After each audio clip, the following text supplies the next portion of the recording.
ពុកម៉ែបងប្អូនទាំងអស់គ្នាដែលរស់នៅក្រៅស្រុកនៅក្នុងស្រុកចាឥឡូវនេះឃើញថារោងចក្រEZ International Garment គឺធ្វើកោតកម្មចាមិនចូលធ្វើការដើម្បីឲ្យតម្លើងប្រាក់ខែចាឥឡូវនេះឃើញថាពួកគាត់កំពុងតែសប្បាយជួបជុំគ្នាហើយក៏ធ្វើកោតកម្មនេះគឺមានន័យថាគាត់មិនចូលធ្វើការហើយគាត់មកនៅកន្លែងធ្វើការនេះគឺគាត់បានដាក់ធុងបាសដើម្បីរាំដើម្បីឲ្យរកយុត្តិធម៌ជូនពួកគាត់ចា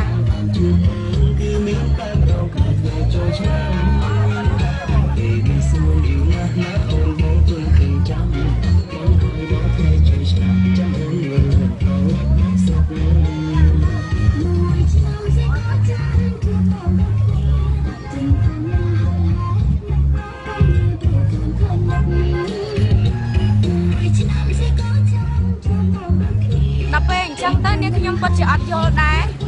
ហេតុអីក៏រាជរដ្ឋាភិបាលមិនសម្លឹងឃើញបងកម្មករកម្មការិនី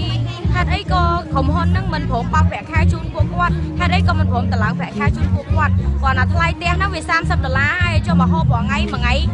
មួយថ្ងៃ$6000ទៀតហើយចុះទៅមុខទៅទៀតទៅយ៉ាងម៉េចហើយគាត់ធ្វើការនេះតាំងពី